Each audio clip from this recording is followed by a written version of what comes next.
Bab 311. Hanlei melihat dan menunggu mereka berdua membuat keputusan. Selama keduanya setuju, dia tahu bahwa Celia terlalu lemah untuk mengabaikan penderitaan orang tuanya dan bersikeras untuk bersama David. John dan Mindy berbagi pandangan.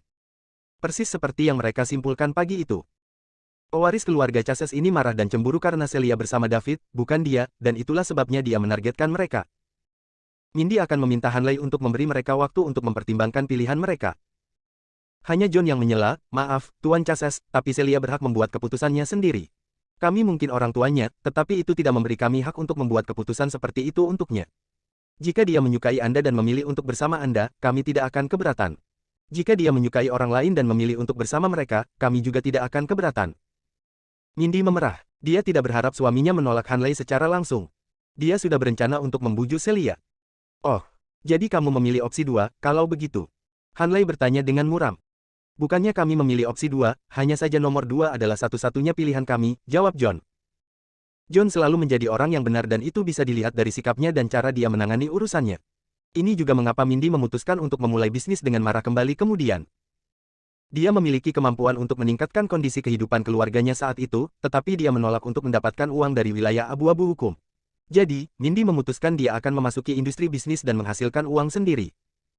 John lebih memilih mundur ke county daripada mengorbankan kebahagiaan putrinya untuk karir yang lebih cerah.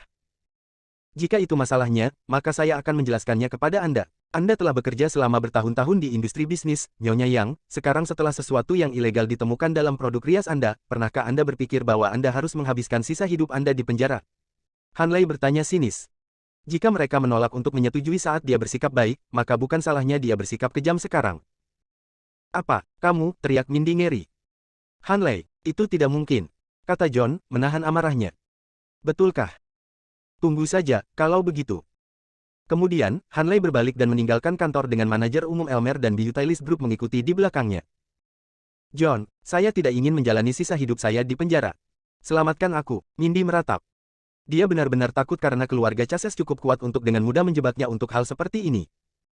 "Jangan khawatir, aku tidak akan membiarkan mereka lolos begitu saja." Kemudian John mengeluarkan ponselnya untuk memanggil perwira senior lamanya. Ketika Mindy menyalahkan John karena keengganannya menggunakan kekuatannya untuk keuntungan, dia tidak tahu bahwa perwira senior tua itu memilih John sebagai sekretarisnya karena sikap John yang jujur. Saat John menggunakan otoritasnya untuk keuntungan egois, dia akan dipecat. John tahu bahwa perwira senior tua itu adalah orang yang saleh juga. Panggilan berhasil dan John memberitahu perwira senior tua itu semua yang terjadi barusan. "John, lakukan seperti yang Anda rencanakan, saya akan memastikan keluarga Anda tetap aman. Tidak peduli seberapa kuat keluarga Chases, mereka tidak akan pernah kebal hukum." Pria tua itu berkata dengan tegas melalui telepon. "Terima kasih Pak," kata John sambil menangis. Dengan janji perwira senior tua itu, pasangan itu menghela nafas lega setelah menutup telepon. Mengetahui perwira senior tua itu, dia pasti akan melakukan apa yang dia janjikan. Selanjutnya, pasangan itu menyebarkan berita bahwa Beautylist Group menjual saham mereka. Meskipun mengetahui bahwa tidak ada yang akan membeli, mereka tetap memutuskan untuk mencobanya. Lagi pula, ada kemungkinan musuh keluarga Chases atau seseorang yang tidak mengetahui situasinya akan dibujuk untuk membelinya. Jika mereka berhasil menjual sahamnya, utang bukan lagi masalah yang harus mereka tanggung. Mereka tidak terlalu berharap karena saham ini bernilai lebih dari $3 miliar tetapi sekarang harus dijual dengan harga 500.000. Mereka ingin menetapkan harga lebih rendah, tetapi mereka juga takut jika nilai yang lebih rendah akan menimbulkan kecurigaan calon pembeli.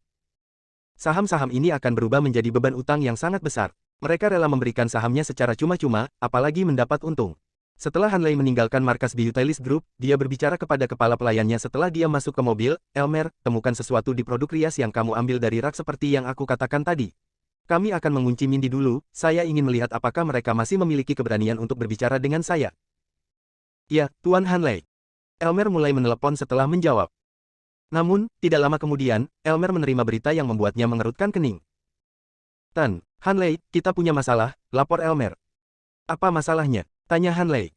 "Seseorang melangkah keluar untuk melindungi keluarga John, dan itu juga seseorang dengan status yang cukup tinggi. Kami membutuhkan rencana lain," jawab Elmer. "Sial, itu pasti bastard tua itu. Mati saja, kentut tua." Kemudian segera tarik turun nilai saham Mindy. "Seret mereka serendah mungkin," Hanlei berteriak marah. "Ya, Tuan Hanlei." Sebagai kepala tim investasi Ibu Kota Liga Internasional Timur, Hugo telah mengawasi perubahan di dunia bisnis ibu kota. Kemajuan agak lambat akhir-akhir ini, hanya menghabiskan sekitar 1 miliar untuk membeli perumahan setiap hari. Atasannya agak kesal dengannya sehingga Hugo merasakan kebutuhan mendesak untuk menghabiskan uang di suatu tempat juga. Namun, industri bisnis ibu kota memiliki lingkaran dalamnya sendiri, dan sulit bagi pendatang baru untuk bergabung dengan lingkaran tersebut. Setiap kali mereka mendengar bahwa beberapa perusahaan membutuhkan investasi, investasi itu baik. Sudah dilakukan atau Liga Timur ditolak ketika mereka pergi mencari kesepakatan baru. Oleh karena itu, East League tidak memiliki kesempatan untuk memasuki pasar. East League International hanya berhasil menemukan pijakan di Springfield karena David secara pribadi menyingkirkan sekelompok keluarga yang kuat. David tidak tertarik pada investasi kurang dari 100 juta, tetapi mereka tidak memiliki kesempatan untuk berinvestasi lebih dari itu. Hugo menghela nafas dengan kesal. Misinya sangat sulit. Dia merasa sangat frustrasi. Meski melakukan lembur setiap hari, bisnis masih jauh dari ideal. Namun hari ini, dia telah menerima kabar bahwa ketua Biotilis Group menjual 46% jika saham Biotilis Group seharga 500 juta. Tim dengan cepat mulai mencari tahu lebih banyak tentang Biotilis Group ini. Dalam waktu singkat, data dikumpulkan. Biotilis Group memiliki pangsa pasar 8 miliar dolar. 46% dari itu lebih dari 3 miliar dolar. Mereka tidak bisa mempercayai mata mereka. Tidak masuk akal menjual saham senilai 3 miliar dolar dengan harga 500 juta. Hugo dapat merasakan ada sesuatu yang salah, tetapi dia memutuskan untuk menghubungi pihak lain terlebih dahulu. Bab 312. John dan Mindy memutuskan untuk pulang setelah merilis berita bahwa mereka akan menjual saham mereka. Mereka tidak terlalu berharap, tetapi Mindy menerima telepon dari nomor yang tidak dikenal tidak lama setelah mereka tiba di rumah. Pihak lain sebenarnya ingin membeli saham Biotilis Group. Mereka sangat gembira dengan berita itu.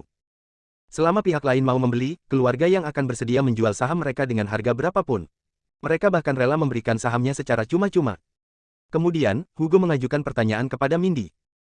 Dia ingin tahu mengapa 46% saham yang bernilai lebih dari 3 miliar dijual hanya dengan 500 juta. Mindy kemudian mengatakan kepadanya bahwa itu karena dia secara tidak sengaja membuat musuh seseorang yang tidak mampu dia miliki, sehingga dia ingin menjual sahamnya dengan harga murah dan meninggalkan ibu kota. Hugo bisa merasakan bahwa ada lebih banyak cerita, tetapi dia masih memutuskan untuk membeli sahamnya. 500 juta ini adalah jumlah yang kecil baginya dibandingkan dengan puluhan miliar yang telah dia habiskan, tetapi dia berpikir bahwa ini sepadan dengan risikonya. Adapun secara tidak sengaja membuat seseorang menjadi musuh, Hugo tidak peduli sama sekali. East League International membuat musuh di Springfield juga, tetapi insiden itu berakhir dengan pihak lain dihancurkan dan pasar Springfield terbuka untuk mereka. Jika insiden yang sama terulang kembali di ibu kota, Liga Internasional Timur seharusnya juga bisa membangun pijakan di sini. Jika ada, dia takut pihak lain tidak berani membuat musuh Liga Timur sebagai gantinya. Hugo menyatakan bahwa dia bersedia membeli saham Biotilis Group dan bertanya kepada Mindy kapan dia ingin menandatangani kontrak. Mindy ingin menandatangani kontrak sesegera mungkin, jadi dia menyarankan untuk segera menandatanganinya. Dengan itu, kedua belah pihak sepakat dan segera menandatangani kontrak. Hugo membawa pengacara dan kontrak dengannya saat dia pergi menemui Mindy dan John di kantor pusat Biotilis Group. Mindy bahkan tidak melihat kontrak dengan benar, hanya menyapukan pandangannya ke dokumen yang akan mentransfer sahamnya ke East League International dan segera ditandatangani. Selama saham itu ditransfer ke orang lain, dia tidak peduli berapa banyak yang akan dia dapatkan dari ini. Setelah Mindy menandatangani kontrak, dia dengan cepat mentransfer 500 juta padanya. Mindy dan suaminya sangat gembira ketika mereka menerima 500 juta. Tidak hanya masalahnya diselesaikan, tetapi mereka sekarang memiliki sejumlah besar dana juga. Dengan dana ini, keluarga akan dapat hidup nyaman di kota Su. Yang harus mereka lakukan sekarang hanyalah memikirkan cara untuk meyakinkan Celia dan David untuk kembali ke kota Su bersama mereka. Mereka harus bergerak secepat mungkin sebelum keluarga Chases memutuskan untuk pindah lagi. Setelah masalah ini terpecahkan, pasangan itu kembali ke rumah untuk istirahat malam yang baik. Hari berikutnya, Elmer hendak melumpuhkan Mindy dengan hutang ketika dia tiba-tiba menyadari bahwa pemegang saham Biotilis Group telah berubah menjadi orang lain. Itu tidak mungkin. Elmer bingung. Tidak seorang pun di ibu kota harus berani membeli saham Biotilis Group sekarang setelah keluarga Chases mengumumkan bahwa merekalah yang berada di balik serangan itu. Orang harus memiliki keinginan mati untuk membeli saham Biotilis Group. Elmer bertanya-tanya apakah pembelinya adalah saingan keluarga Chases dan apakah mereka membeli saham itu hanya untuk bercinta dengan keluarga Chases. Dia dengan cepat mencari perusahaan ini.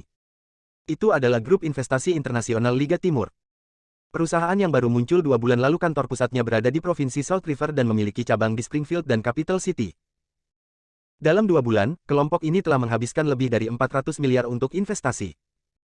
Setelah menghabiskan 500 miliar lagi, perusahaan ini akan menghabiskan lebih dari 1 triliun dolar. Elmer terkejut. Harus ada lebih banyak untuk perusahaan ini jika mereka bisa menghabiskan begitu banyak uang.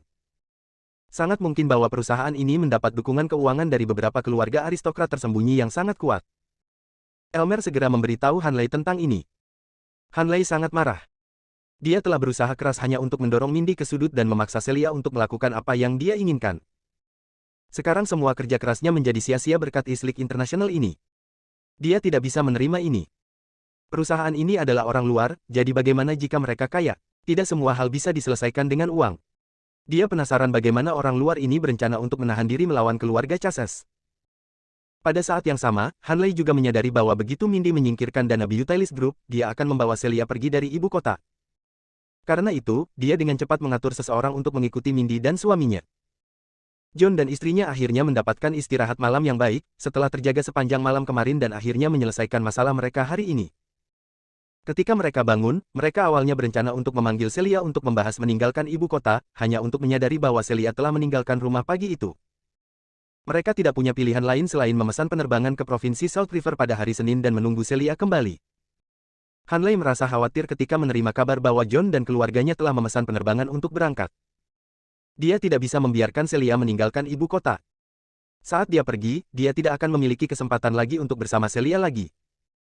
Ini semua salah Eastleigh International. Merekalah yang membantu Mindy menyingkirkan saham Beautylist Group dan mengizinkannya meninggalkan ibu kota. Namun, sekarang bukan waktunya untuk memikirkan itu. Dia harus menghentikan Celia meninggalkan ibu kota. Dia memikirkan apa yang bisa dia lakukan. Dia tidak bisa bermain kotor, karena John memiliki perwira senior tua yang mengawasinya dan keluarga Chases belum sampai pada titik berada di atas hukum di ibu kota. Ada beberapa keluarga kaya yang kuat dan terhormat yang lebih berpengaruh daripada keluarga Chases di ibu kota. Perlahan, sebuah rencana kejam muncul di benak Hanley.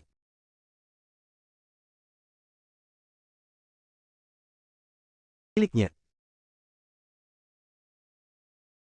Dia percaya bahwa keluarga Chases memiliki kekuatan untuk melindunginya jika dia dihukum karena perilaku seperti itu.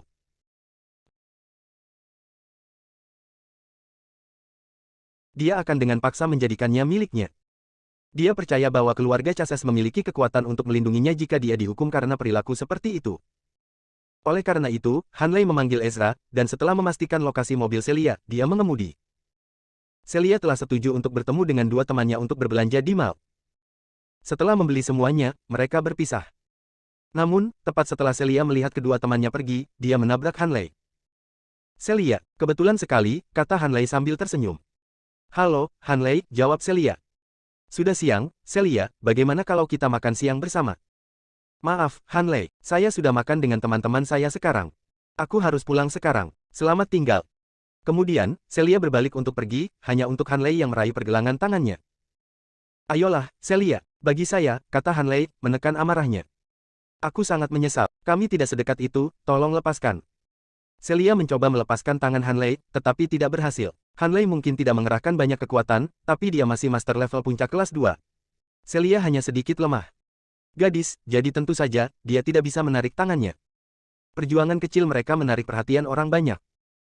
"Lepaskan aku, Hanley." Celia mencoba melawan. Maaf, pacarku marah padaku, kita pergi sekarang." Kemudian, Hanley menyeret Celia pergi. Yang terakhir berteriak ketika dia mencoba melepaskan diri, tetapi itu sia-sia. Semua orang berasumsi bahwa ini benar-benar pertarungan antara pasangan dan mengabaikannya dan bubar. Sementara itu, Hanley menyeret Celia menuju mobilnya. Dia sudah gila. Genggamannya terus mengencang di pergelangan tangan Celia juga, dan dia menangis kesakitan. Dia masih tidak bisa lolos. Dia juga bisa merasakan ada yang salah dengan Hanley hari ini, tapi tidak ada yang dia bisa lakukan tentang hal itu. Bab 313. Mobil Hanley tidak jauh dan dia praktis menyeret Celia ke sana. Tidak peduli bagaimana Celia berjuang dan berteriak, tampaknya tidak ada harapan. Saat Hanley hendak membuka pintu mobil dan mendorong Celia masuk, seseorang akhirnya menghentikannya. Luna juga keluar akhir pekan ini untuk membeli beberapa barang dan menghilangkan kebosanan. Wanita pada umumnya memiliki kesenangan bawaan saat berbelanja, baik itu gadis rapuh seperti Celia atau dewi penyendiri seperti Luna. Hal terakhir yang diharapkan Luna adalah melihat pacar David yang dikabarkan, Celia, berpegangan tangan dengan pria lain di pintu masuk pusat perbelanjaan. Dia awalnya berpikir bahwa Celia adalah David dua kali dan memutuskan untuk tidak mencampuri masalah orang lain, tetapi dia perlahan menyadari bahwa ada sesuatu yang salah. Terbukti Celia tidak mau mengikuti pria yang diseret itu. Sesuatu pasti akan terjadi jika pria itu berhasil menyeretnya ke dalam mobil. Karena dia juga seorang wanita, Luna merasa tidak mungkin membiarkan masalah ini berlarut-larut.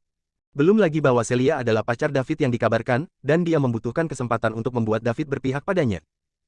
Tidak peduli apa, dia harus melakukan sesuatu tentang ini. Tepat ketika Hanley hendak melemparkan Celia ke dalam mobil, Luna melangkah dan menghentikannya.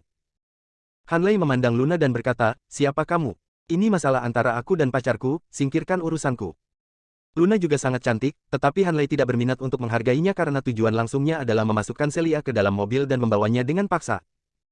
Naksir yang telah dia kejar selama 3 tahun akan menjadi miliknya. Hanley sangat bersemangat. Hanley tidak peduli jika triknya kotor lagi, dia rela melakukan apa saja untuk menjadikan Celia miliknya.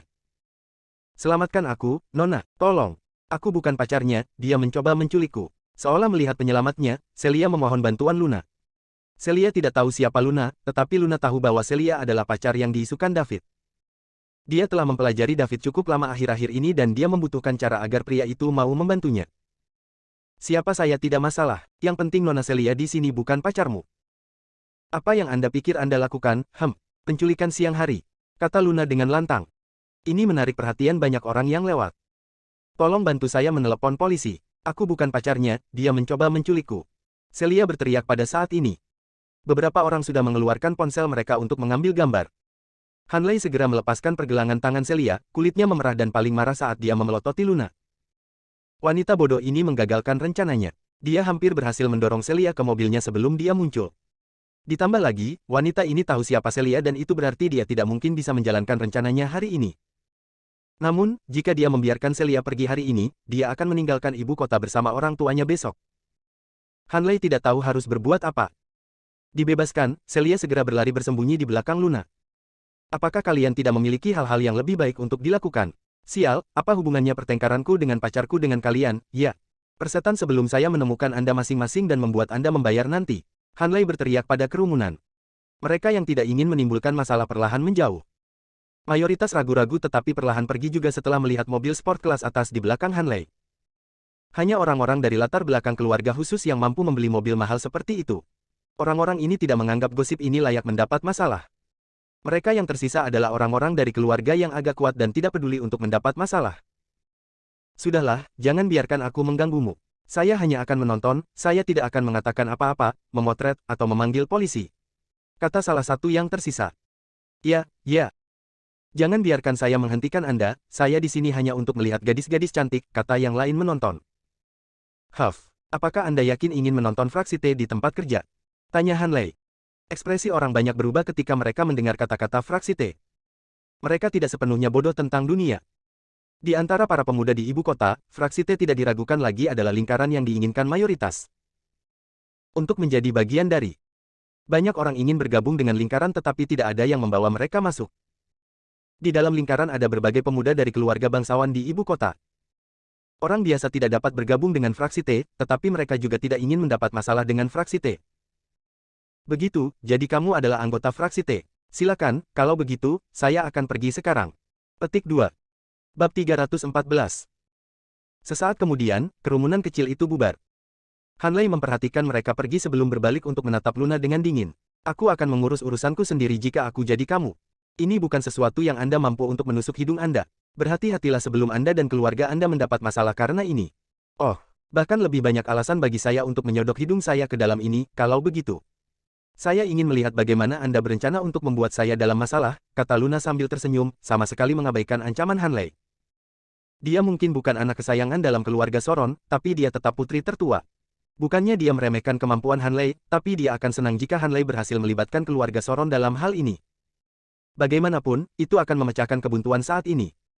Seperti apa fraksi T ini, dia tidak peduli sama sekali. Zakari seharusnya menjadi salah satu dari 8 petarung hebat dari fraksi T ibu kota. Meskipun itu sebelum dia membuat musuh seseorang yang seharusnya tidak dia miliki dan membayar harganya dengan nyawanya. Bahkan keluarga Queen tidak berani membelanya, apalagi fraksi T. "Apakah kamu yakin ingin menusuk hidungmu dengan ini?" Hanley mengencangkan rahangnya dan bertanya. Dia akan membawa Celia pergi tidak peduli apa hari ini, atau dia akan kehilangan kesempatan terakhirnya. Kemarahan yang telah dia tekan selama ini meledak dan dia tidak lagi peduli dengan kesopanan. Jadi bagaimana jika dia memaksakan dirinya pada Celia? Lebih buruk lagi, saudara laki-laki dan kakeknya akan memukulinya, tetapi itu masih merupakan konsekuensi yang bisa dia tanggung. "Ya," kata Luna serius. Hanley menatap Luna beberapa saat sebelum tiba-tiba dan dengan cepat mengulurkan tangan untuk meraih Celia di belakang Luna. Dia akan membawa Celia pergi dengan paksa. Berdebar. Namun, sebelum dia bisa menyentuh Celia, dia ditendang dengan kaki yang panjang. Hanley bingung. Dia melihat kaki yang menyinggung dan menemukan bahwa itu milik Luna. Aku bilang aku akan menusuk hidungku ke dalam ini, bukan? Luna berkata dengan tenang. Kalau begitu aku akan menyingkirkanmu dulu. Hanley menyerang Luna. Keduanya dengan cepat terlibat perkelahian. Hanley merasa lebih takut saat dia bertarung. Dia tidak menyangka Luna menjadi begitu kuat dan kuat untuk menandingi level puncak kelas 2 seperti dirinya. Setelah beberapa lusin putaran, kedua belah pihak mundur selangkah, tidak mampu memberikan kerusakan besar pada yang lain. Hanya siapa kamu? Tanya Hanley. Dia terlalu muda dan kuat untuk menjadi orang biasa. Itu bukan sesuatu yang perlu kamu ketahui. Yang perlu kamu ketahui adalah bahwa aku tidak akan membiarkan kamu lolos dengan apa yang ada dalam pikiranmu hari ini, kata Luna. Bagus, aku akan mengingatmu. Hanley berkata dan berpikir untuk pergi. Rencananya untuk memaksakan diri pada Celia digagalkan dan dia perlu memikirkan cara lain untuk menghentikan keluarga Celia pergi. Namun, pada saat ini, Luna tiba-tiba punya ide dan menyerang Hanley tepat ketika dia berbalik untuk pergi. Hanley tidak menyangka Luna tiba-tiba menyerang dan meninjunya secara naluriah. Pukulan ini seharusnya dihadapi dengan telapak tangannya, tetapi Luna menyerang sedikit ke samping dan memukul bahunya sendiri ke tinju Hanley sementara telapak tangannya mengenai dada Hanley. Berdebar. Berdebar. Kedua belah pihak terhuyung beberapa langkah ke belakang dan Hanley menabrak mobil kesayangannya, meninggalkan penyok di mobil sport mahalnya. Keduanya memiliki darah yang menetes dari sudut mulut mereka setelah mendapatkan kembali pijakan mereka. Nona, apa kamu baik-baik saja? Celia naik untuk mendukung Luna dan bertanya dengan cemas. Saya baik-baik saja. Sementara itu, Hanley melirik Luna sebelum berbalik untuk pergi. Bab 315. Setelah Hanley pergi, Luna dan Celia masih terpaku di tempat saat kerumunan berkumpul jauh. Celia, bantu aku pergi ke suatu tempat yang sepi, kata Luna. Bagaimana kalau saya mengirim Anda ke rumah sakit saja, Nona? Kamu berdarah. Celia berkata dengan panik. Aku baik-baik saja, Celia. Ayo pergi ke tempat lain. Baiklah kalau begitu. Mereka berdua pergi ke suatu tempat yang tidak terlalu ramai. Terima kasih banyak, Bu. Oh, benar. Bagaimana kamu tahu namaku? Tanya Celia. Aku tahu David dan aku melihat kalian berdua bersama sebelumnya. Panggil David dan minta dia datang dan menjemputmu. Kami tidak tahu apakah orang itu punya rencana lain dan kami mungkin tidak bisa melarikan diri jika dia kembali, kata Luna. Ya baiklah. Celia mengeluarkan ponselnya untuk menelepon David. David saat ini sedang mandi ketika Celia menelepon. Dia baru saja menghabiskan 100 poin mewah yang baru saja dia dapatkan, dan statistik tubuhnya telah ditingkatkan dari level 5 menjadi 6. Dia merasa sedikit panas sehingga dia memutuskan untuk mandi air dingin. David terkejut ketika mendengar bahwa Celia hampir diculik. Dia dengan cepat mengenakan pakaiannya dan langsung menuju lokasi yang dikirim Celia kepadanya. Pada saat dia tiba, dia menyadari bahwa Luna juga ada di sana dan tampak agak terluka. Celia, kamu baik-baik saja? Tanya David. Melihat David datang, Celia akhirnya menghela nafas lega dan pergi memeluk David. Kemudian dia memberitahu David apa yang terjadi dengan ekspresi menyedihkan dan teraniaya di wajahnya. Luna sangat gembira ketika dia melihat seberapa dekat mereka berdua. Sepertinya dia telah bertaruh dengan benar. Apakah Hanley yang ada di dekat kolam buatan hari itu kamu memanggilku untuk makan malam? Ya, itu dia. Dia mengejarku selama ini, tapi aku tidak pernah menerimanya. Baiklah, aku tahu, masuk ke mobil dulu. David, kita harus mengirim wanita ini ke rumah sakit dulu. Dia terluka menyelamatkanku, kata Celia. Jangan khawatir, aku akan mengatur sesuatu. Masuk mobil dulu, David menghibur. Baiklah. Kemudian, Celia naik ke kursi penumpang David's Benz G-Class. Baiklah, kamu bisa berhenti berpura-pura sekarang, kata David kepada Luna setelah melihat Celia masuk ke mobil. Apa maksudmu berpura-pura? Aku terluka parah karena menyelamatkan pacar kecilmu yang berharga. Pertama, Anda tidak menunjukkan rasa terima kasih, dan sekarang Anda bahkan menuduh saya berpura-pura. Pria macam apa kamu? Luna balas menembak. Aku pernah bertemu Hanley itu sebelumnya dan dia hanya master level puncak kelas 2 yang lemah. Anda berharap saya percaya bahwa Anda, seorang master tingkat menengah, terluka saat melawan orang lemah tingkat puncak kelas 2. David bertanya tanpa ekspresi. Bagaimana? Hati Luna tergagap.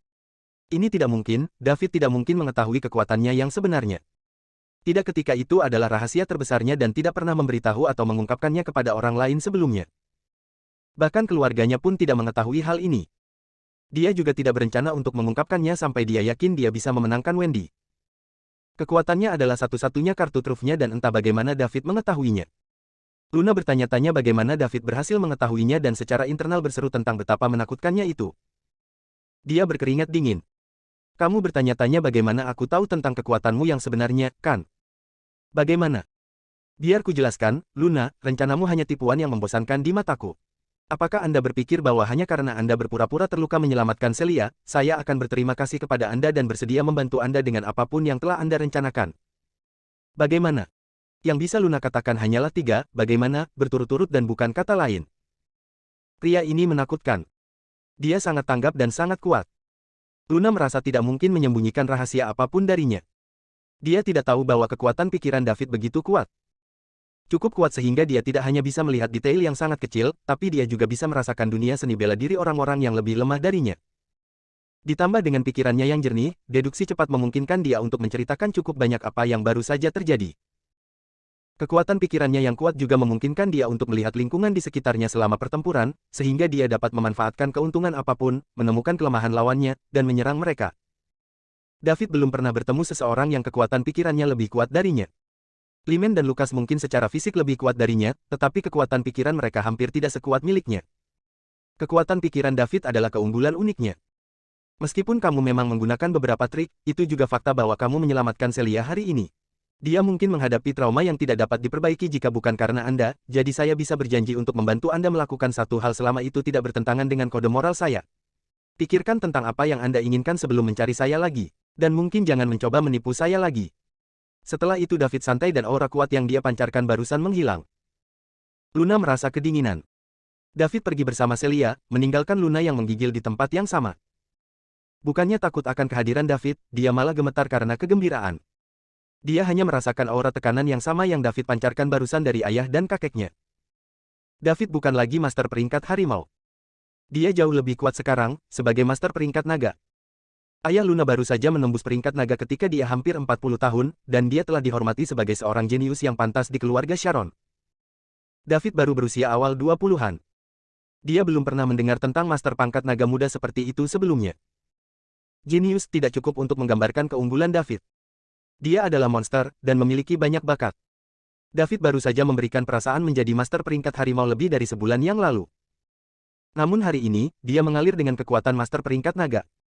Dia bertanya-tanya apakah dia telah menyembunyikan kekuatannya yang sebenarnya selama ini atau apakah dia baru saja menerobos baru-baru ini.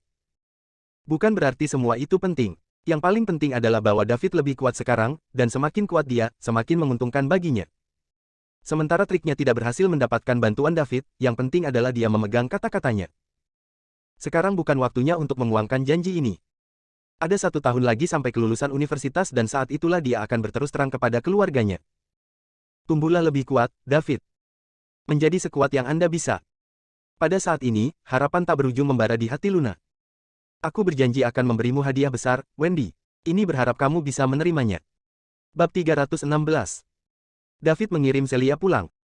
John dan Mindy berada di rumah berkemas untuk meninggalkan ibu kota keesokan harinya. Ketika David dan Celia kembali bersama, suami dan istri itu mencoba meyakinkan mereka untuk pergi bersama mereka. Celia memeluk Mindy dan mulai menangis. Ketika pasangan itu bertanya, mereka mengetahui bahwa Hanley hampir menculik Celia. Itu membuat mereka takut. Kemudian mereka memberitahu Celia dan David apa yang terjadi dalam 2 hari terakhir dan meminta mereka untuk pergi juga. Celia menangis ketika dia mendengar semua yang orang tuanya alami untuknya tanpa memberitahunya karena mereka takut dia akan khawatir. Meskipun David tenang di permukaan, ada api jahat di hatinya yang tidak bisa dipadamkan. Beraninya Hanley bermain kotor. David tidak akan mengatakan apa-apa jika dia berkencan dengan Celia secara teratur karena dia memang menyenangkan. Namun, dia mencari masalah dengan bermain kotor. Tampaknya kematian Zachary tidak mampu mengintimidasi ahli waris keluarga bangsawan, jadi dia akan melakukannya lagi sebelum bajingan ini keluar dan menyebabkan masalah di masyarakat. Sekarang setelah keluarga Cases terlibat, dia akan menghancurkan keluarga Cases dan menjadikan mereka contoh. Paman Bibi, jangan panik. Saya akan mengurus ini. Saya akan memberikan jawaban yang memuaskan, kata David. Kau akan mengurusnya. John dan istrinya membeku. Apa yang dia maksud? David hanyalah seorang siswa dari daerah kecil. Ini melibatkan keluarga aristokrat kelas 1 ibu kota. Beraninya David mengatakan dia akan mengurusnya. Apakah dia ditendang di kepalanya? David, pergilah bersama kami besok. Kami telah membeli tiket ke kota asal Anda kota Su, dan kami juga akan bersenang-senang di sana. Jangan lakukan hal bodoh. Kami tidak mampu menyinggung keluarga Cases, kata John. Dia pikir David akan membalas dendam pada Hanley. David bisa melupakan pernah keluar dari penjara jika dia tertangkap karena melakukan hal seperti itu. Bibi Paman, saya tahu apa yang harus dilakukan. Tunggu aku. David bangkit dan pergi begitu dia selesai berbicara. Dia perlu melampiaskan. Celia, tangkap David sebelum dia melakukan hal bodoh. John berteriak pada Celia. Oke, Celia menjawab dan bergegas keluar. Aku tidak menyangka David memiliki nyali seperti itu, kata Mindy. Keberanian apa? Dia menjadi bodoh. Pacarnya hampir diganggu. Saya akan memandang rendah dia jika dia tidak melakukan apa-apa. Apakah menurutmu dia akan kembali utuh? Jangan khawatir, dia bahkan tidak akan bisa melewati pintu keluarga Chases. Selain itu, dia harus kembali setelah beberapa waktu berlalu dan dia sudah tenang. David baru saja masuk ke dalam mobil dan hendak pergi ketika Celia menyusulnya. David, bisakah kamu tidak pergi? Tolong. Aku baik-baik saja. Celia menangis ketika dia menghentikan mobil David. David turun dari mobil dan menyeka air mata Celia, berkata, Celia, percayalah padaku. Saya tidak akan melakukan apapun yang saya tidak yakin. Kembalilah dan tunggu aku bersama orang tuamu, oke? Tapi aku takut kamu tidak akan pernah kembali. Tidak, aku akan segera kembali. Betulkah? Kapan aku pernah berbohong padamu? Kamu harus kembali kalau begitu. Tentu. Pada akhirnya, Celia memilih untuk mempercayai David. Bab 317. Setelah melihat David pergi dengan air mata berlinang, Celia kembali ke rumah. David menelepon tim D, unit intelijen satuan tugas khusus, untuk menanyakan keberadaan Hanley. Kemudian dia memanggil unit intelijen Falcon Team Spider. Segera, kedua kelompok tersebut dapat menemukan Hanley berdasarkan rute yang diambil mobilnya dan mengirimkan alamatnya kepada David. Pewaris kedua keluarga Chases, Hanley berada di sebuah villa di sisi timur. Pewaris tertua keluarga Chases, Hank Chases tampaknya juga ada di sana.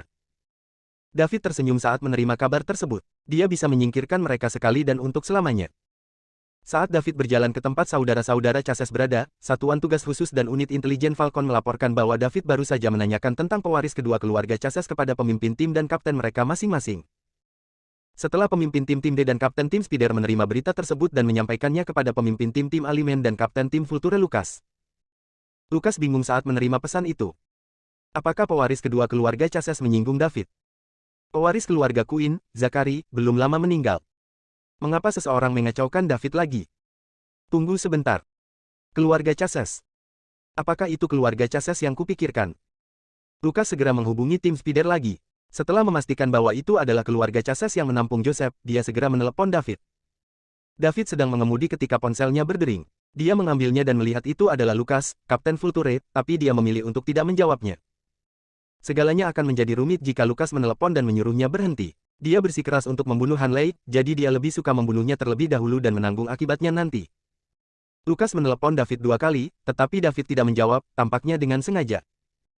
Bocah itu, dia memberiku begitu banyak masalah. Lucas berteriak dan bergegas ke tempat Hanley berada. Dalam perjalanan ke sana, dia mendapat telepon dari Limen, ketua tim A. Mereka memiliki ide yang sama. Lucas lebih dekat, jadi dia akan menghentikan David. Mereka tidak bisa membiarkan David membunuh pewaris keluarga Chases, atau akan ada masalah. Setelah Luna menghentikan Hanley untuk membawa Celia pergi dengan paksa, dia berbalik dan akhirnya memutuskan untuk pergi ke kakak laki-lakinya untuk meminta nasihat. Karena kematian Zachary dan pelakunya berada di ibu kota, Hank memilih untuk berdiam diri selama beberapa hari dan berlatih seni bela diri di sini, berharap bisa masuk ke peringkat harimau sesegera mungkin. Hank, keluarganya akan meninggalkan ibu kota besok. Apa yang saya lakukan? Tanya Hanley. Apakah kepalamu penuh dengan kotoran? Bagaimana Anda bisa membiarkan mereka pergi? Kamu telah mempermalukan keluarga Chases, tegur Hank. Apa yang dapat saya? Saya akan berhasil, tetapi Abetech menyelamatkannya. Dia sebagus saya, dan juga berada di level puncak kelas 2. Itu adalah hasil imbang. Mengapa kamu tidak membawa lebih banyak orang? Siapa yang mengira seseorang akan muncul dan mengganggu rencanaku? Celia hanya manusia biasa. Jika bukan karena jalan itu, aku pasti sudah pergi dengan Celia sekarang. Persetan, yang ada di pikiranmu hanyalah wanita. Hank, aku harus memiliki Celia. Tolong aku. Apakah kamu yakin telah melihat latar belakangnya? Sangat. Jika mereka memiliki latar belakang yang kuat, mengapa mereka memesan penerbangan besok untuk melarikan diri? Hank memikirkannya dan setuju, jadi dia berkata, bagaimana kalau membawa seseorang ke rumahnya di tengah malam dan menculiknya? Apa aku harus mengajarimu semuanya? Ya, mengapa saya tidak berpikir mereka akan pulang malam ini karena mereka akan berangkat besok? Terima kasih, Hank, kata Hanley senang. Pada saat ini, suara serius terdengar melalui ruang tamu villa. Siapa yang akan kamu culik malam ini? Bab 319. Hanley pingsan di bawah tekanan ganda. Hank adalah satu-satunya yang masih bertahan. Lagi pula, dia juga master level puncak kelas 1 dan akan bergabung dengan Tiger Rank. Dia memiliki daya tahan yang jauh lebih kuat daripada Han Lei. Sosok tinggi tiba-tiba muncul di ruang tamu dan berdiri di depan Heng dan Han Lei. Tekanan pada Heng sudah hilang, tapi pakaiannya sudah basah oleh keringat. Disimpan akhirnya. Heng merasa lega, dia tidak tahu siapa orang di depannya, tapi dia tidak peduli siapa itu selama mereka menyelamatkannya. David menatap tajam pada orang yang berdiri di depan Heng dan Han Lei. Lukas. Semangat Summerland, Kapten Falcon Tim Vulture. Lukas mengabaikan David dan memandang Chassis bersaudara di belakangnya. Dia merasa lega setelah memastikan mereka baik-baik saja. Besar. Aku berhasil tepat waktu. Jika saudara-saudara Chassis meninggal di sini, apa yang terjadi selanjutnya akan merepotkan. Pergi dulu, kata Lukas pada Heng. Terima kasih Pak. Heng dengan cepat mengangkat Han Lei di punggungnya, melewati keduanya, dan pergi dari sisi lain ruang tamu, mengawasi David jika dia tiba-tiba menyerang.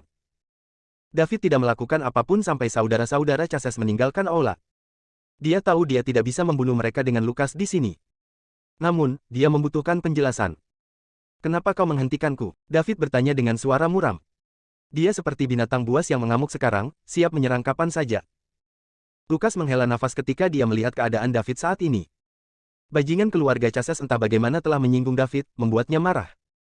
Mengetahui David, tidak mungkin David membunuh keduanya tanpa alasan. Karena Chassis Brothers belum bisa mati. Lukas menjawab. Alasannya. Karena seseorang. Siapa? Justin Chassis. Siapa Justin Chassis? Paman Chassis bersaudara, kepala keluarga Chassis, putra Joseph Chassis. David tidak mengatakan apa-apa dan terus menatap Lukas. Jawabannya tidak cukup untuk meyakinkannya. Jika saudara-saudara Chassis meninggal di sini hari ini, Summerland akan dalam bahaya. Banyak pilar negara akan mati karena perilaku irasional Anda. Anda belum dapat menanggung konsekuensi untuk melakukan hal seperti itu. Petik 2. David merengut. Akan merepotkan jika itu melibatkan seluruh negara Summerland. Keluarga Chassis hanyalah keluarga bangsawan kelas 1 di ibu kota, mirip dengan keluarga Queen. Bahkan jika itu lebih kuat, itu tidak akan banyak.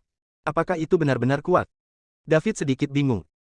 Mengapa dia bisa membunuh Zakari tetapi bukan pewaris keluarga Chassis, yang juga kelas 1 keluarga bangsawan?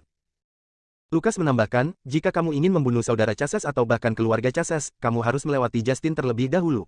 Aku tidak akan menghentikanmu selama kamu bisa menyingkirkan Justin. Apakah Justin kuat? Tanya David. Aku bukan tandingannya. Lukas menjawab. Apa? Daud terkejut. Lukas mengatakan dia bukan tandingannya. Maka dia saat ini juga bukan tandingannya. Ini karena dia bahkan tidak bisa mengalahkan Lukas sekarang.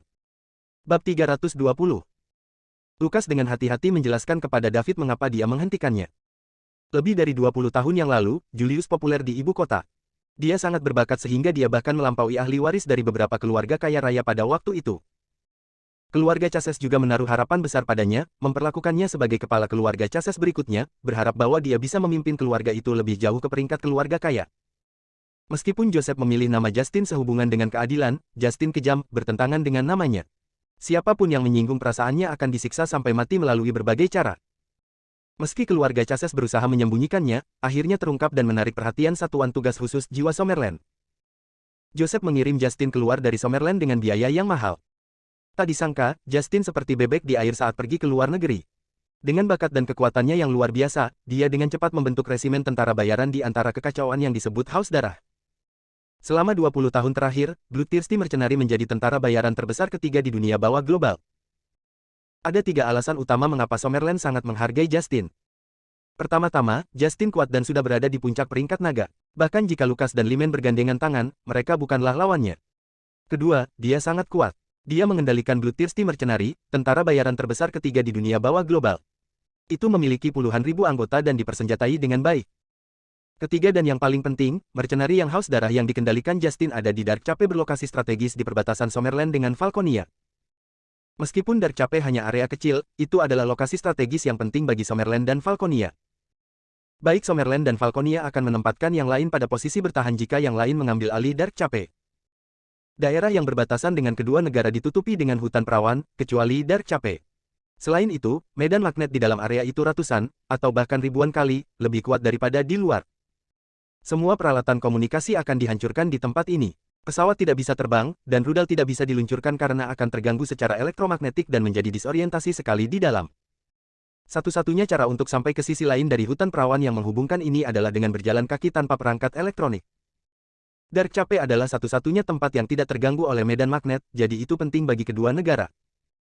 Setelah dikendalikan oleh satu pihak, rasanya seperti menusukkan pisau ke leher pihak lain. Seharusnya, tidak peduli seberapa baik Justin dan seberapa tangguh Bloodthirsty Mercenary, itu jauh dari Summerland dan Falconia.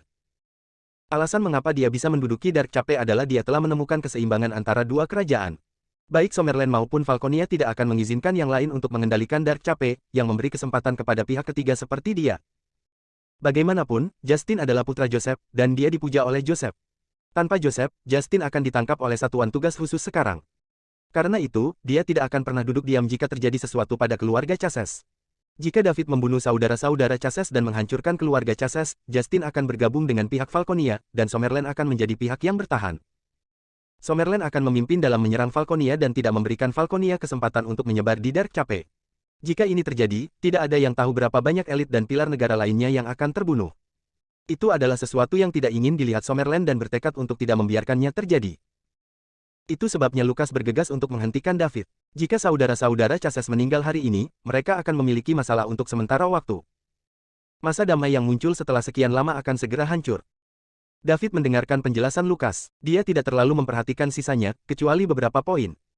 Justin adalah anggota keluarga Chases, di puncak Dragon Rank, yang mengendalikan tentara bayaran terbesar ketiga di dunia bawah dan menduduki Dark Cape, posisi geografis yang penting. Untuk menyingkirkan keluarga Chases, dia harus menyingkirkan Justin terlebih dahulu. Jika tidak, Falcon dan satuan tugas khusus akan menghentikannya. Dia masih belum cukup kuat. Jika dia cukup kuat, dia bisa membunuh Justin dan kemudian keluarga Chases. Namun, kemampuan Justin untuk mengendalikan Dark Cape mengintimidasi kedua kerajaan. Dia bukan karakter normal. Apa yang bisa dia lakukan? Dia bertekad untuk menghancurkan keluarga Chases. Namun, dia harus menemukan cara untuk menghancurkan Justin dan Bloodthirsty Mercenary terlebih dahulu. Kapten, aku ingin melihat perbedaan di antara kita, kata David tiba-tiba. Pada saat ini, energinya tiba-tiba meledak dan tubuhnya muncul di depan Lucas. Bab 321. Ditemani oleh auman harimau, pukulan macan hitam bertabrakan dengan tinju Lucas. Ledakan. Ledakan itu seperti badai petir. Itu bergema melalui ruang tamu villa dan bertahan lama. David melompat lebih dari 10 langkah ke belakang sebelum berhenti. Lebih dari selusin lubang dibuat di lantai kayu yang keras. Tentu saja. Saya tidak cukup kuat. Aku bahkan tidak bisa mengalahkan Lucas. Apalagi Justin. Saya harus kembali dan terus berkembang. Hanya itu yang ada di pikiran David. Lupakan. Aku harus mendapatkan lebih banyak poin mewah sesegera mungkin. David berbalik dan meninggalkan villa. Lucas berdiri di sana dengan wajah penuh kejutan. Dia sekarang berdiri beberapa meter dari tempat dia berada ketika David pertama kali meninjunya, yang berarti David baru saja menjatuhkannya ke belakang beberapa meter. Bagaimana mungkin?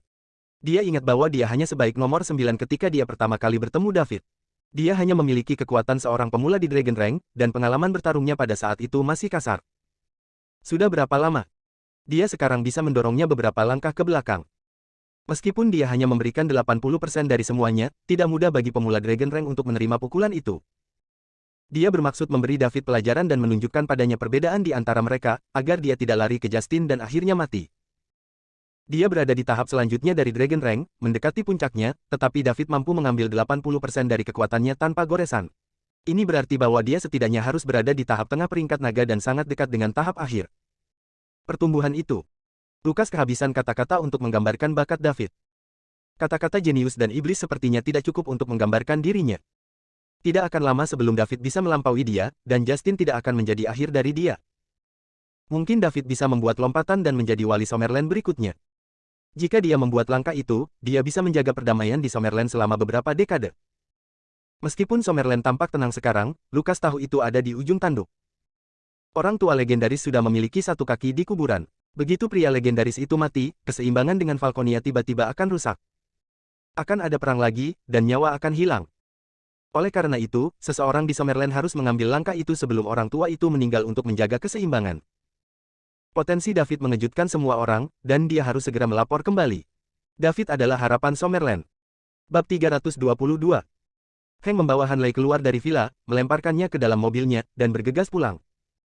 Begitu mereka sampai di rumah, dia bergegas ke ruang kerja kakeknya Joseph, meninggalkan Hanley di dalam mobil. "Kakek, tolong aku." Hank berlutut sambil terisak dan menangis. Joseph sedang berlatih kaligrafi, hobi yang dia lakukan kapanpun dia punya waktu. Ketika dia melihat cucunya Heng bergegas dengan panik, dia mengerutkan kening dan berkata, ada apa dengan semua ini? Lihat kamu, seperti apakah calon kepala keluarga Chases di masa depan? Bangun. Kakek, seseorang mencoba membunuhku. Tolong aku, kata Heng cemas. Dia harus bergegas. David mungkin sedang dalam perjalanan sekarang.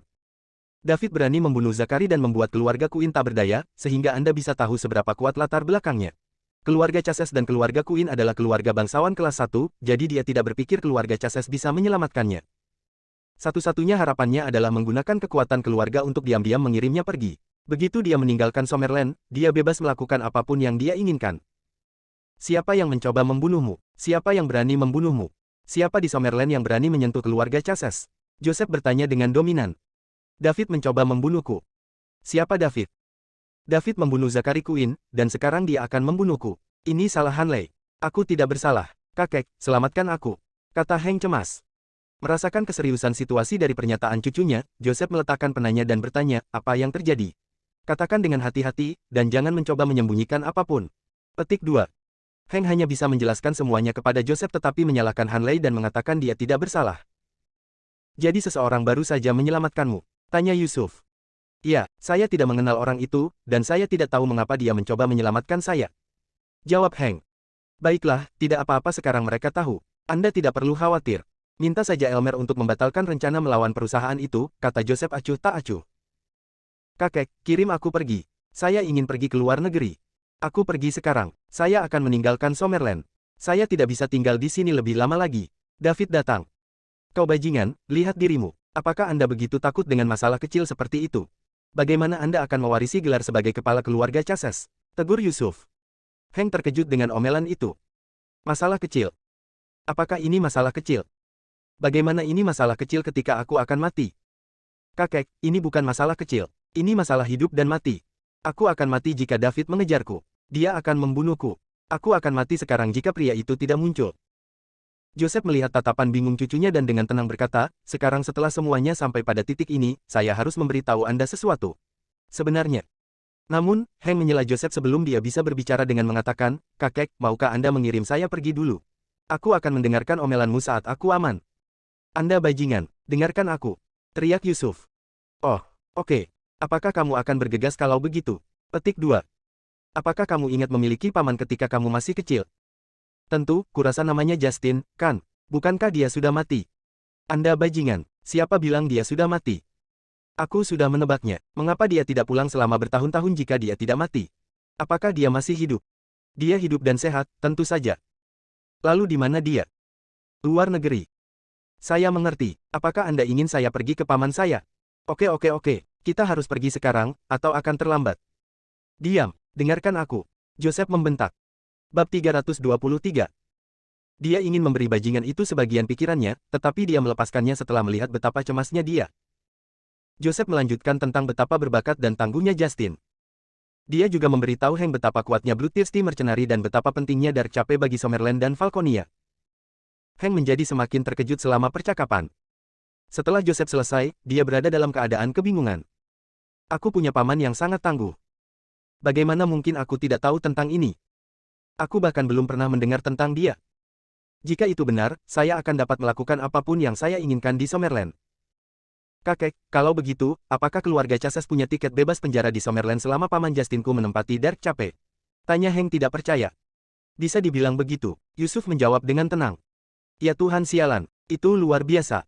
Mengapa Anda tidak memberitahu saya betapa tangguhnya paman saya? Kata Heng sambil melompat dengan penuh semangat. Jika saya memberitahu Anda dan saudara Anda, siapa yang tahu berapa banyak masalah yang akan Anda sebabkan? Oke. Jadi maksudmu David akan takut membunuhku. Apakah saya aman? Bahkan jika dia datang, seseorang akan menghentikannya. Selain itu, dia mungkin tidak tahu apa yang akan terjadi jika dia membantu keluarga Chases. Dia tidak akan melakukannya kecuali dia tidak ingin tinggal di Summerland lagi. Kalau tidak, dia tidak akan bisa tinggal di negara ini. Petik 2. Lalu kenapa aku harus takut padanya? Tidak perlu meminta Elmer untuk membatalkan rencananya. Pergi keluar semua. Saya ingin memberi David sepotong pikiran saya. Karena dia akan takut membunuhku, ayo tunjukkan kepada keluarga bangsawan ibu kota bahwa keluarga Chases berani menyinggung orang yang keluarga Queen takut ganggu, kata Heng bersemangat. Saya akhirnya bisa mengangkat kepala saya tinggi-tinggi. Saya akan melihat siapa di ibu kota yang berani mengacaukan saya. Aku bisa membunuhmu, tapi kamu tidak berani membunuhku. Namun, Joseph langsung merusak suasana hatinya. Dia tidak akan membunuhmu tetapi masih bisa memukulimu sesekali. Anda dapat mencoba jika Anda tidak takut sakit. Petik 2. Lupakan saja. Cepat dan beritahu Elmer. Oke, kakek, aku akan keluar dan memeriksa Hanley. Pergi. Hank keluar dari ruang kerja Joseph dan menelepon Elmer untuk membatalkan rencananya melawan grup Beautylist. David tidak akan membunuhnya, tetapi Hank masih takut David memukulinya. Dia bukan tandingan David dan tidak bisa melarikan diri, jadi akan menarik untuk sedikitnya. Dia pergi ke mobilnya dan menatap Hanley, yang masih tidak sadarkan diri. Bajingan ini hampir membuatku terbunuh. Tapi tidak apa-apa. Saya belajar bahwa kami memiliki seseorang yang tangguh dalam keluarga. Saya akan dapat melakukan apapun yang saya inginkan di ibu kota mulai sekarang. Dia memanggil pelayan untuk membawa Hanley kembali ke kamarnya. Kemudian, Hank pergi dari rumah. Dia merasa sedikit penuh dengan dirinya sendiri sekarang. Selama pamannya berada di Dark Chapel, tak seorang pun di Summerland akan melakukan apapun padanya. Bab 324. Celia kembali ke villa sendirian. Ketika John dan istrinya melihat bahwa David tidak kembali, mereka bertanya kepada Celia dan mengetahui bahwa David telah pergi mencari Hanley. Hal itu membuat keduanya panik. Namun, tidak ada yang bisa mereka lakukan bahkan jika mereka panik.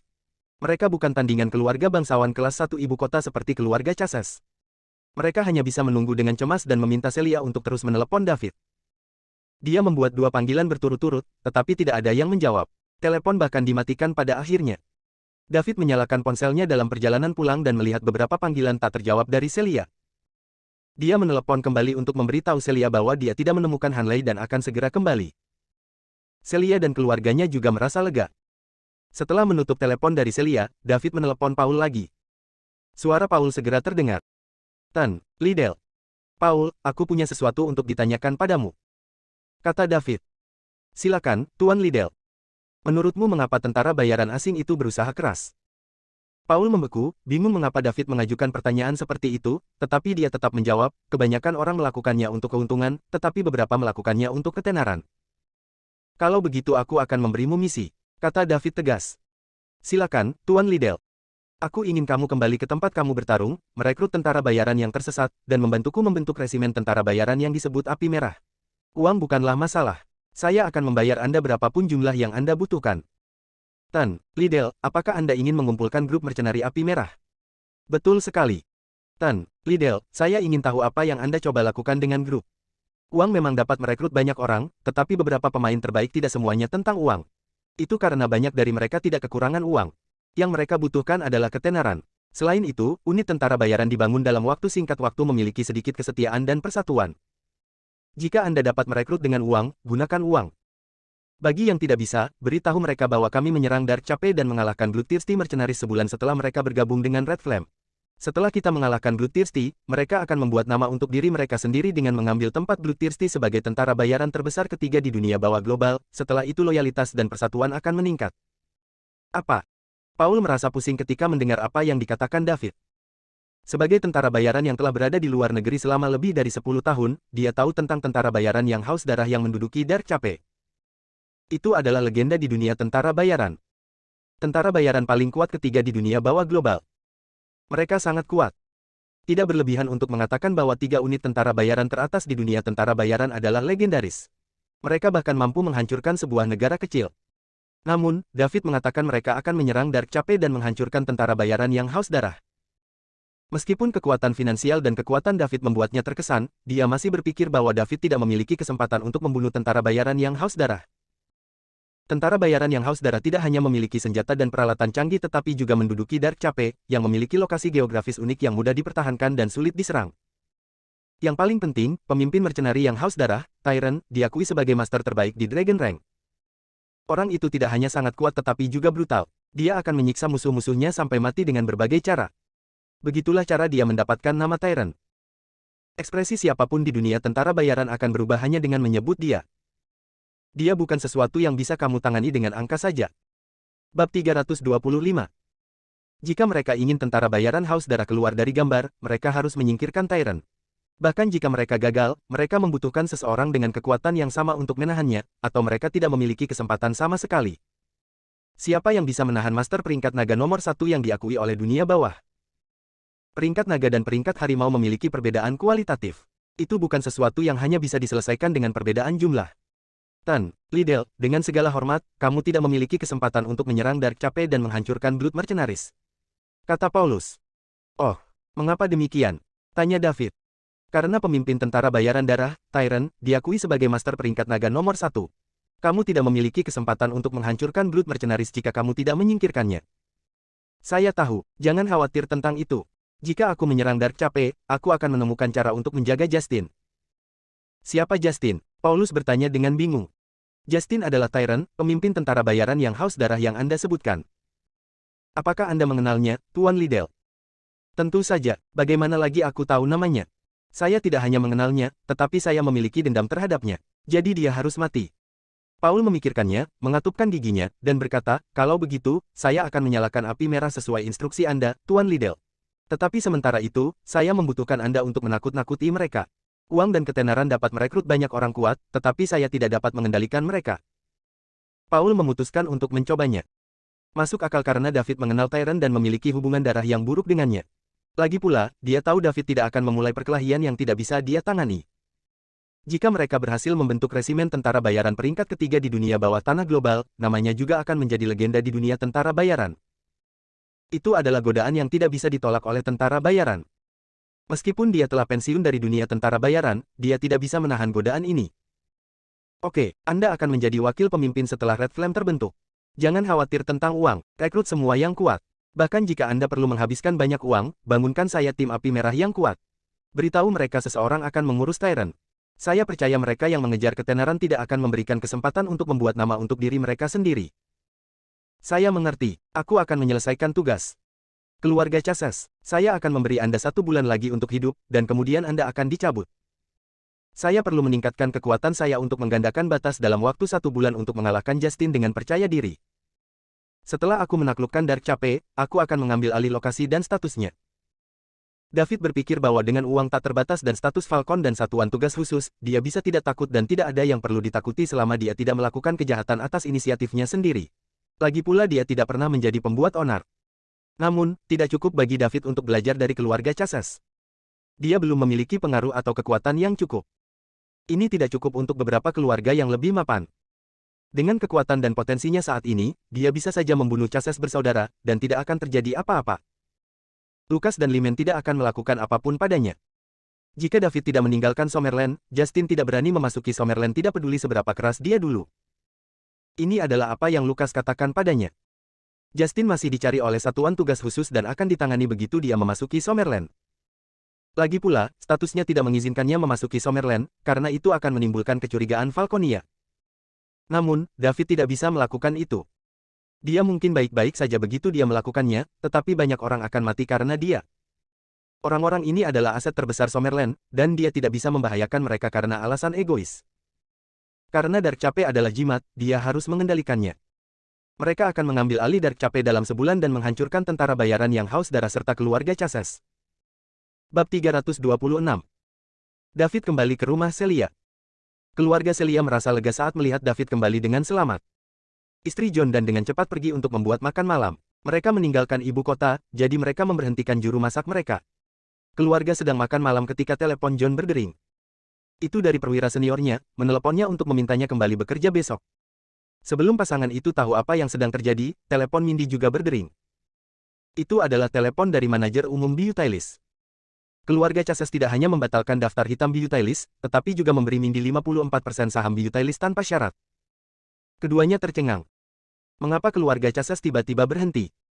Itu tidak masuk akal. Mereka terpojok sekarang. Namun, mereka sama sekali tidak mencurigai David. John mengenal David cukup baik karena identitasnya. Dia dan Celia adalah teman sekelas sekolah menengah. Dia belajar di sekolah menengah di kota Su, dan ini tidak bisa dipalsukan. Seberapa berbedakah orang-orang dari kabupaten kecil seperti ini dari keluarga seperti keluarga Chasez di ibu kota? Mereka semua mengira perwira senior John membantu mereka. Dari semua orang yang mereka kenal, perwira senior tua itu adalah orang paling berkuasa yang juga paling menghargai John. John juga dengan cepat menelepon perwira senior tua itu untuk berterima kasih padanya.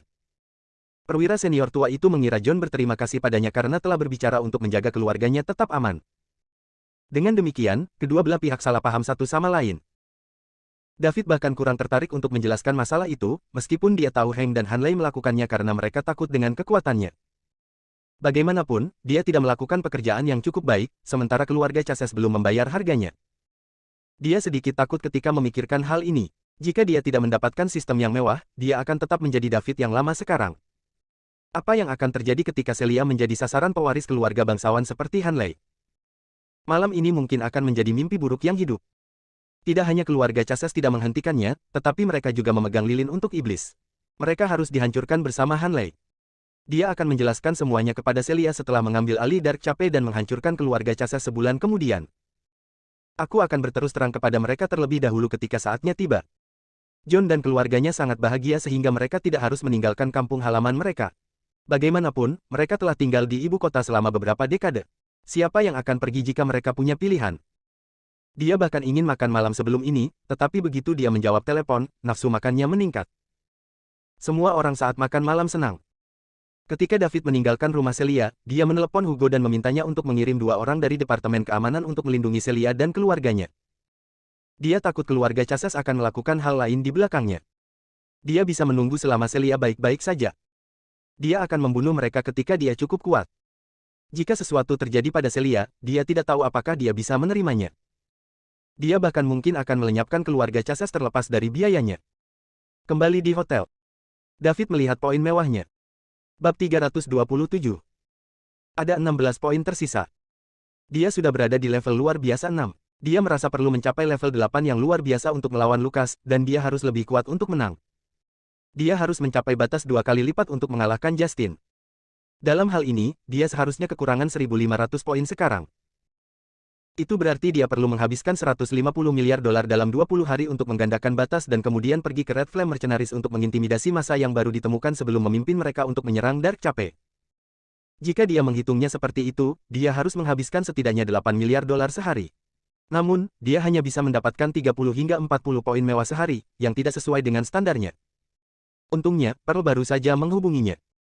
Yayasan Internasional Liga Timur hampir selesai. Setelah mereka merilis berita, ratusan daerah miskin menyatakan kebutuhan mereka akan sekolah. David menyuruh Pearl mengirim orang untuk menyelidiki. Jika daerah miskin benar-benar membutuhkan sekolah, dia harus membeli bahan terbaik untuk mulai membangunnya. Mereka tidak boleh berhemat dalam pembangunan dan sekolah harus kokoh sehingga siswa akan merasa nyaman di kelas. Mereka juga tidak bisa begitu saja mengalokasikan dana terlebih dahulu. Pearl mengira David takut tidak akan banyak uang yang tersisa jika mereka segera mengalokasikan dana, jadi dia membeli bahan-bahannya.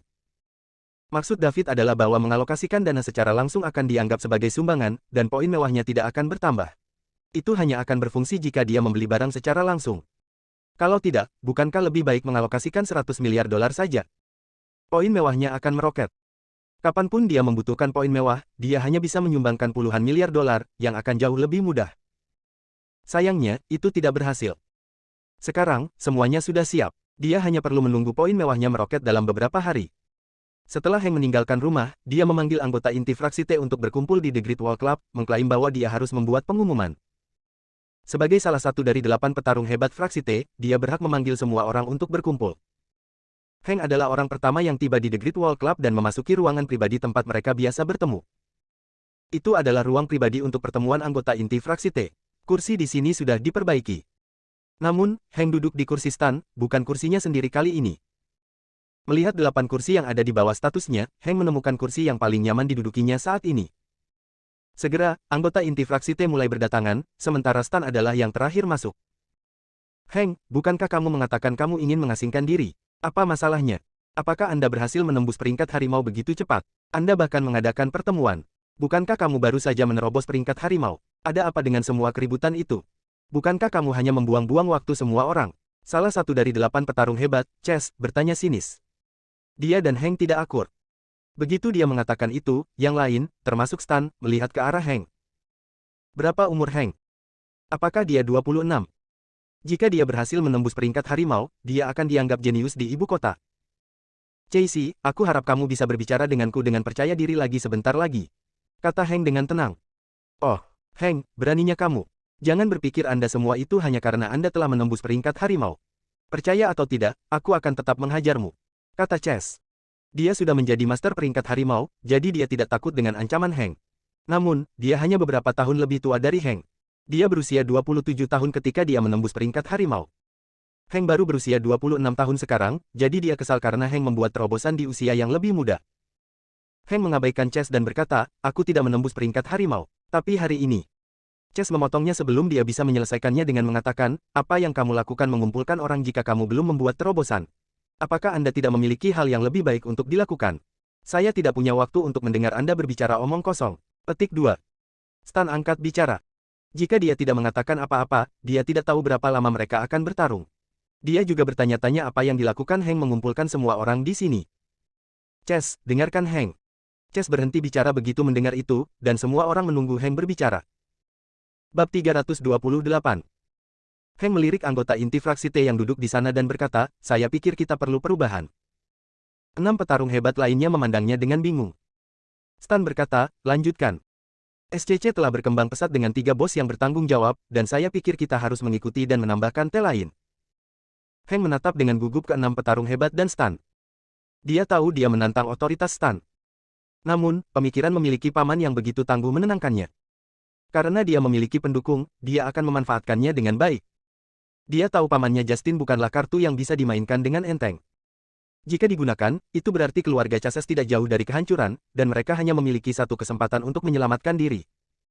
Lebih penting lagi, kartu itu pencegah. Dia tidak mengerti mengapa kakeknya Joseph tidak mengungkapkan identitas Justin, yang pasti dapat menghalangi semua keluarga dan memberi keluarga Chases keuntungan besar untuk berkembang. Seolah-olah semua orang tidak bersenjata, dan Anda memiliki pistol, tetapi hanya memiliki satu peluru. Jika Anda menunjukkan senjata Anda, orang tidak akan berani menyinggung Anda. Jika Anda menyembunyikannya, orang-orang akan melawan Anda, dan Anda dapat memilih apakah akan menembak atau tidak. Sama seperti bagaimana David mengetahui bahwa Paman Heng adalah tiran Justin, dan David akan menyebabkan kegemparan di Summerland dengan membunuhnya, jadi David tidak akan membunuhnya sendiri. David hampir membunuh saudara-saudaranya karena dia tidak tahu. Karena itu, dia tidak mengerti mengapa kakeknya Joseph tidak mengekspos Justin. Yang benar adalah bahwa Heng tidak tahu bahwa Tyrant Justin bukanlah rahasia di antara generasi tua keluarga aristokrat ibu kota. Hanya generasi muda yang tidak tahu tentang ini. Kalau tidak, bagaimana keluarga Chases bisa mempertahankan status mereka sebagai keluarga bangsawan kelas 1 di ibu kota dengan ayah Heng yang bodoh dan tidak kompeten yang bertanggung jawab setelah Justin pergi? Beberapa tahun setelah Justin pergi, keluarga Chases nyaris tidak memenuhi kebutuhan dan akan jatuh ke dalam jajaran keluarga bangsawan kelas 2. Tidak sampai berita tentang Justin pecah, perlahan-lahan pulih ke tingkat keluarga aristokrat kelas 1. Joseph sudah tua dan hanya ingin mempertahankan status keluarga. Dia tidak lagi memiliki ambisi sejak masa mudanya. Namun, Heng masih muda dan ingin membawa keluarga Chases maju dengan dukungan seperti itu. Heng akan memainkan kartu Justin hari ini dan menakut-nakuti semua orang. Hari ini adalah hari kebangkitan Heng. Dia ingin menjadikan keluarga Chases sebagai keluarga bangsawan elit. Semua orang di ruangan itu sedikit terkejut. Bahkan Stan. Dia tidak pernah mengira Heng akan mengatakan hal seperti itu. Siapa yang memberinya keberanian untuk melakukannya? Dia tidak mengira Heng sudah gila mengatakan itu. Dia harus memiliki sesuatu untuk mundur. Namun, dia juga tidak mempertanyakan ini karena seseorang mungkin benar-benar mendukungnya. Ruangan itu hening selama sekitar 10 detik. Kemudian, ada ledakan tawa yang sangat besar. Hahaha. Hahaha. Heng, apakah Anda keluar dari pikiran Anda? Tambah T lagi, jangan bilang Anda ingin menjadi bagian dari T ini. Ucap Chess sambil tertawa. Sisanya juga tertawa terbahak-bahak. Mau jadi T? Apakah kamu pantas mendapatkannya, Heng? Kamu hanya pewaris keluarga bangsawan kelas 1. Mereka tidak lebih buruk dari Heng. Mereka semua berasal dari latar belakang yang sama. Stan bahkan pewaris keluarga Warner, salah satu dari 4 keluarga bangsawan elit di ibu kota. Bab 329. Di samping kekuatan dan kemampuannya, latar belakangnya saja berada bermil-mil di depan mereka. Maaf, tapi aku ingin memperjuangkan posisi ini, kata Heng dengan tenang. Dia sudah memberikan semuanya. Tidak ada jalan kembali. Dengan alasan apa? Kekuatan, cara, latar belakang. Manakah dari sifat-sifat ini yang membuat Anda memenuhi syarat untuk posisi itu? Apakah Anda pikir Anda bisa meyakinkan yang lain? Tanya Chess. Karena saya bisa menyinggung David dan masih hidup. Dia terintimidasi, jadi dia tidak berani menyentuhku. Kata Heng dengan angkuh. Stan mengernyit saat mendengar nama David. Siapa David? Tanya Chess.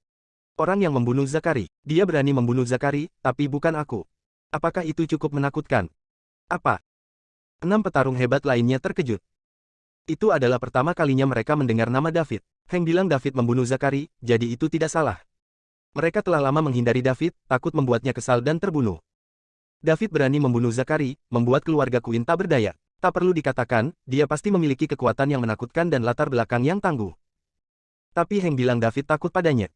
Tidak mungkin. Kapan keluarga Chases menjadi begitu tangguh? Mereka benar-benar mengabaikan keluarga bangsawan kelas 1 seperti kita. Heng, haruskah kami mempercayai Anda hanya karena Anda mengklaim dia tidak akan menyentuh Anda? Saya bahkan akan mengatakan Clinton adalah antek saya. Percaya atau tidak? Tanyakan dia. Selain itu, apa yang membuat keluarga Chases begitu mengintimidasi? Ayahmu yang bodoh? Atau pamanmu? Atau kakek tuamu? Kata Chase sinis. Pamanku Justin. Heng menjawab dengan dominan. Justin. Keenam petarung hebat di ruangan itu bingung. Ketika Justin meninggalkan Summerland 20 tahun yang lalu, mereka semua masih remaja, tetapi mereka samar-samar mengingat orang seperti itu yang ada di keluarga Chases. Beritahu kami betapa hebatnya pamanmu Justin. Mari kita sembah dia. Dengarkan baik-baik kalau begitu, paman saya Justin memiliki identitas lain. Dia adalah Tyrant, pemimpin Bloodthirsty Mercenary, tentara bayaran terbesar ketiga di dunia bawah global. Dia tidak hanya mengendalikan Dark Cape, tetapi dia juga diakui sebagai master peringkat naga nomor 1 di dunia bawah global. Apakah itu cukup? Heng selesai dan duduk. Kemudian dia meletakkan kakinya tepat di atas meja dan menunggu reaksi semua orang. Apa? Semua orang di ruangan itu terkejut mendengar berita itu. Paman Heng, Justin adalah Tyrant, master peringkat naga nomor 1. Dia juga pemimpin tentara bayaran yang haus darah, tentara bayaran terbesar ketiga di dunia bawah global. Dia bahkan mengendalikan Dark Cape, yang sangat penting bagi Summerland dan Falconia. Sebagai pewaris keluarga bangsawan kelas 1 ibu kota, mereka juga memiliki pemahaman yang mendalam tentang situasi Summerland dan menyimpan beberapa informasi penting tentang dunia. Keluarga Chases benar-benar akan dianggap tangguh jika mereka memiliki pendukung seperti itu. Mereka bisa melakukan apapun yang mereka inginkan di Summerland. Semua orang kaget. Bahkan Stan tidak terkecuali. Dengan identitasnya, dia lebih memahami betapa kuatnya Tyrant. Dia telah mendengar kakeknya mengatakan bahwa keluarga Chases memiliki pendukung yang kuat. Selama pendukungnya ada, keluarga Chases tidak akan pernah menolak. Keluarga Chases mungkin salah satu keluarga bangsawan elit jika bukan karena ayah Heng yang bodoh dan tidak kompeten. Ternyata pendukung keluarga Chases adalah Tyrant Justin. Berita itu cukup mengejutkan baginya. Bab 330. Setelah keterkejutannya mereda, semua orang mulai memandang Heng secara berbeda. Dengan orang yang begitu kuat sebagai pendukung mereka, Heng dianggap tak terkalahkan. Jika bahkan David tidak takut untuk membunuhnya, tidak ada orang lain di Summerland yang berani melakukannya. Tidak, bukan karena mereka tidak berani melakukannya. Itu tidak perlu. Itu karena membunuh Heng akan menyebabkan lebih banyak masalah daripada yang bisa ditangani kebanyakan orang. Casey, kenapa kamu tidak mengatakan lebih banyak omong kosong? Jika Anda tidak tahu pengaruh paman saya Tyrant, pulanglah dan tanyakan kepada orang tua Anda tentang hal itu, kata Heng kepada Chase dengan sinis. Chase tampak tidak nyaman, seolah-olah dia telah memakan seekor lalat yang tidak bisa dimuntahkan atau ditelannya saat ini. Dia tidak perlu pulang untuk menanyakan masalah ini. Dia secara pribadi mengetahui pengaruh Tyrant. Master nomor 1 dari Dragon Rank bukanlah lelucon, belum lagi memiliki kekuatan yang begitu kuat seperti tentara bayaran yang haus darah dan menempati tempat yang penting seperti Dark Cape. Stan angkat bicara. Apa yang kamu inginkan, Han? Saya ingin menjadi fraksi T kedua. Bagaimana menurutmu, Stan? Kata Heng. Dia bahkan tidak memanggilnya T lagi. Dia menganggap dirinya sejajar dengan Stan. Meskipun petarung hebat lainnya tidak ingin Heng mendapatkan posisi itu, mereka tidak berani mengatakannya. Stan tersenyum dan berkata, apakah kamu yakin kamu memenuhi syarat? Anda memiliki Tyrant sebagai pendukung Anda, tetapi dia tidak di Summerland, dan keluarga Chases tidak cukup baik. Stan, aku tahu apa yang kamu pedulikan. Setelah saya menjadi fraksi T kedua, saya akan sepenuhnya mendukung Anda dalam menyelesaikan janji 10 tahun Anda. Dengan pengaruh paman saya Tyrant, saya yakin Clinton juga akan mewaspadai kita, belum lagi orang-orang di sekitarnya. Kata Heng dengan tenang. Tentu saja, Stan sedikit ragu ketika mendengar ini. Pengangkatannya selama 10 tahun dengan Clinton dan Lorraine menyebabkan kegemparan besar di antara generasi muda Summerland. Itu bukan tentang seorang wanita lagi melainkan, siapa yang terbaik di antara generasi muda Summerland dan bahkan mempengaruhi kehormatan keluarga. Karena itu, dia tidak boleh kalah. Jika dia kalah, dia akan menjadi kambing hitam keluarga Warner. Stan akan mengerahkan segalanya untuk menang. Dia akan menjadi yang terbaik di antara generasi muda Summerland. Reputasinya akan mencapai puncaknya, dan tidak akan ada orang yang bisa menghentikannya. Perbedaan antara menang dan kalah akan seperti surga dan neraka. Oke, kata Stan pelan. Itu hanya identitas T, jadi bagaimana jika aku memberinya? Fraksi T masih milikku. T. Yang lain menangis. Meskipun Heng memiliki pendukung yang kuat, agak sulit bagi orang-orang ini untuk menerima bahwa seseorang dengan status yang sama dengan mereka tiba-tiba berada di atas mereka. Namun, Stan mengulurkan tangannya dan menghentikan mereka berbicara. Pilihan yang cerdas, Stan. Jangan khawatir. Saya mendapatkan informasi kontak paman saya dari kakek. Bahkan jika dia tidak bisa datang secara pribadi, dia bisa mengirim 2 master mercenari yang haus darah ke sini. Saya akan mencoba yang terbaik untuk membantu Anda mengalahkan Clinton dan menjadi yang terbaik di antara generasi muda Summerland, kata Hank sambil tertawa. Kalau begitu, Hank adalah fraksi T kedua dan berhak menggunakan semua sumber daya fraksi T mulai sekarang. Perlakukan dia seperti Anda memperlakukan saya. Saya harap Anda semua akan bekerja sama dengannya, kata Stan. Terima kasih, Stan. Saya harap kalian semua akan mendukung saya. Beritahu saya jika Anda membutuhkan bantuan saya. Aku tidak akan menolak. Hank bangkit dan berkata sambil mengangguk kepada yang lain. Dia sangat bersemangat. Dia akhirnya membuat lompatan. Dia telah menjadi T kedua fraksi T. Fraksi T tidak hanya berpengaruh di kalangan generasi muda ibu kota tetapi juga memiliki pengaruh tertentu di seluruh Northern Summerland. Mereka memiliki sumber daya yang tak terhitung jumlahnya. Dia ingin menggunakan sumber daya fraksi T untuk membangun keluarga Chases. Keluarga Chases belum cukup baik. Dia membuat permintaan hari ini karena dia tahu kelemahan Stan. Janji 10 tahun. Bersambung.